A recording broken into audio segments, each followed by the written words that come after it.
Welcome to The Explainer. Today, we're going to talk about something that, well, a lot of us have probably experienced, but very few people agree on what it means. We're diving into the curious case of spiritual ringing in the ears. Is it really a message from some higher power, or is there something else going on entirely? So, let's get right into it. Picture this. You're just going about your day, and then a sudden, high-pitched ringing pops into one of your ears. It comes out of nowhere, and then it just vanishes. Now, for some people, it's just a little annoyance. But for others, it's a sign, a profound piece of communication. And this explainer gets to the very heart of that question. You know, in some spiritual circles, the interpretations get incredibly specific. I mean, right down to which ear is ringing. You can see here, a ring in the right ear might be seen as God calling you to something new, while the left ear is more of a prompt to obey and remember. And when you see something this specific, you gotta ask, right? Where are these ideas even coming from? But before we go any further down that rabbit hole, let's pull back for a second and just ground this in reality. It's really important to get that we're not talking about some rare thing here. This ringing sensation is an incredibly common human experience, which honestly might be why there are so many different ways to explain it. Medically, there's a name for it, tinnitus. Now, the source we're looking at here is from a Pastor Arnold Brevick, and he shares that he actually experienced constant, high-pitched tinnitus himself when he was a young man. And even though he was a new Christian at the time, he tells us it never once crossed his mind that it was a spiritual message. It was just a ringing sound.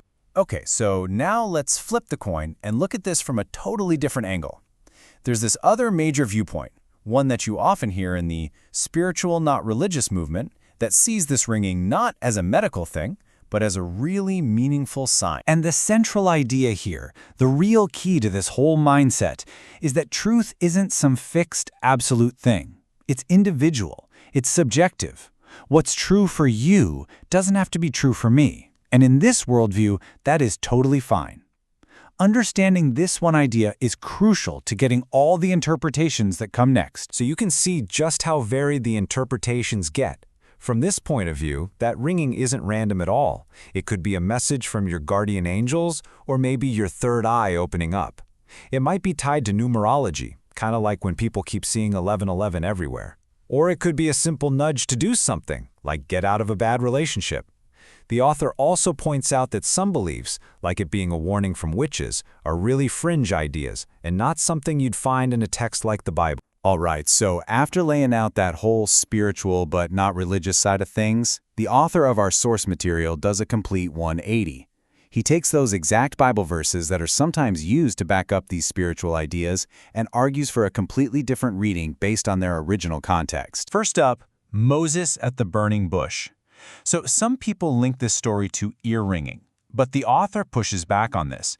He says, look, the text is super clear here. This wasn't some internal ringing. God called out to Moses by name, with an audible voice, during a very real, historical moment. Then you have the sound of the trumpet at Mount Sinai. Again, the claim is this is like a spiritual ringing. The author's counter is that the text describes an external, very loud, and frankly terrifying sound. It made everyone tremble with fear while God was delivering the Ten Commandments. That's a whole world away from a subtle buzz in your ear. And what about when God called out to the boy Samuel? The author's point here is all about the content of the message. He argues that God wasn't just giving Samuel some vague, fuzzy feeling or a hunch. No, he was delivering a specific moral judgment against actual sin. This is a sharp contrast to the idea of just following your intuition, which might not have any moral compass at all. And this is really where the author's whole argument comes together. For him, these Bible stories are all about God's absolute moral law. He uses this quote to make the point that while Christians believe they're saved from the curse of breaking the law, they aren't off the hook from its commands. His big concern is that focusing on our own subjective feelings can make us forget that principle. So what this all boils down to is a massive clash, right? It's not really about ears ringing anymore. It's about the very nature of truth itself. Are there many truths, or is there only one? And to back this up, the author throws out this number, 10,000. That's roughly how many different spiritual and religious paths there are in the world. And with so many of them making competing claims, he questions the whole logic of how they could all be true at the same time. So, to make his case for one single truth, he brings in this kind of heavy theological idea. It's called aseity. It's from the Latin a se, which means from oneself. And it's basically the idea that God's existence doesn't depend on anything else, not on us, not on the universe. He just is. And he makes this really simple to understand with an analogy. He says, look, I'm a real person. I have specific traits. If someone comes along and says, I'm 9 feet tall and have green skin, they're not just sharing their truth. They're just wrong. He then applies that same logic, arguing that if God is real, then God must also have defined characteristics that don't just change based on what we happen to believe. And all of this leads to what the author sees as the biblical bottom line on truth. He argues that truth isn't something we just create for ourselves, it's something that's revealed. And he points to this famous verse from Jesus in the book of John as the ultimate example of an exclusive, absolute claim to what truth is. So, what's the final takeaway here? Well, the author basically wraps it all up by showing us two completely different paths for finding guidance, peace, and ultimately, truth. And this comparison right here, this really is the heart of his entire argument.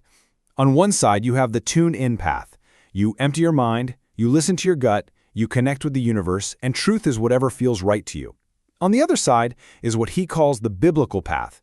Instead of emptying your mind, you fill it with an external source, with Scripture, and you meditate on a truth that's considered absolute. And he drives this point home with a pretty stark quote from the theologian Edmund Clowney. He uses this as a warning that, from his perspective, the end goal of the tune-in path is fundamentally different from what he sees as the Christian goal, which is to know a personal God, not become one yourself. And so we're left with this final, really provocative question.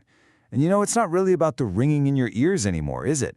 It's about a much bigger question of where we fundamentally look for truth and guidance in our own lives. Do we turn inward to the whispers and feelings inside us, or do we turn outward to a truth that's defined completely outside of ourselves? That's what this explainer leaves you to think about.